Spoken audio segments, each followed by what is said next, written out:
2 రోజుల క్రితము ఆంధ్రప్రదేశ్ సిట్ అధికారులు హైదరాబాద్లోని ఒక ఫామ్ హౌస్లో 11 కోట్లు సీజ్ చేశారు.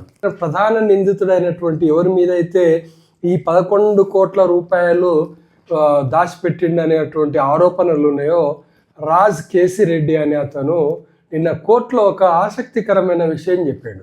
ఇందులో ఆసక్తికరమైన విషయం ఏంటంటే రాజ్ కేసిరెడ్డి చెప్పినటువంటి విషయము, ఏదైతే సిట్ అధికారులు ఈ మనీ 11 కోట్లు నాది అని చెప్తున్నారు, నాది అని ఎలా చెప్తున్నారు అంటే పోయిన సంవత్సరం అంటే జూను 2024 నుంచి ఈ డబ్బు ఈ 11 కోట్ల రూపాయలు అక్కడే ఫామ్ హౌస్లో ఉంది, అది నా అనుచరుడి ద్వారా అక్కడ నేను పెట్టించాను అనేటువంటి విషయాన్ని ఆంధ్రప్రదేశ్ సిట్ అధికారులు చెప్తున్నారు. దాంట్లో ఛార్జ్ షీట్లో పొందుపరిచినారు. ఇది మరి అది నిజమైతే నా విన్నపం ఏంటంటే, ఇప్పుడు కోర్టుకు అతను విన్నపించుకున్నది ఏంటంటే, ఇప్పుడు అది జూను 2024 నుంచి ఆ డబ్బు అక్కడే ఉంది కదా, అయితే ఆ డబ్బులో అటువంటి క్యాష్లో అన్ని నోట్లు ఉన్నాయి కదా, ఆ నోట్ల మీద ఉన్నటువంటి నెంబర్స్ను మీరు టాలీ చేస్తే అవి ఒకవేళ 2024 జూన్ తర్వాత ముద్రించబడినటువంటివి అయితే నాకు దీనికి ఎటువంటి సంబంధం లేదని కోర్టు వారు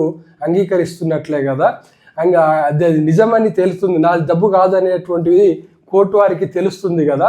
అందుకని మీరు ఆ డబ్బును, అందులో ఉన్నటువంటి నోట్లను ఖచ్చితంగా అన్ని నోట్లను మీద ఉన్నటువంటి డేటును, ముద్రించబడినటువంటి డేటు ఆధారంగా మీరు అది నా డబ్బా కాదా అనేటువంటి విషయాన్ని నిర్ధారించుకోవచ్చు కదా అని న్యాయమూర్తికి రిక్వెస్ట్ చేసుకున్నట్లుగా మనకు తెలుస్తుంది.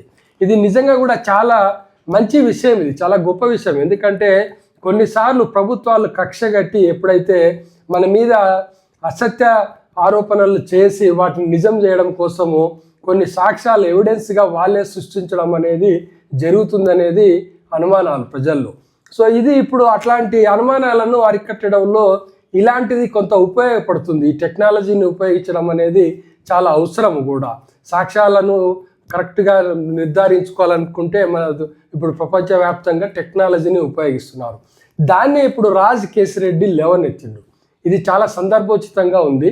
ఎందుకంటే ఒకవేళ 24 జూన్ కంటే ముందు ఉన్న నోట్లయితే ఇబ్బంది లేదు, అది అతని మీద కేసు ఇంకా బలంగా ఉంటుంది.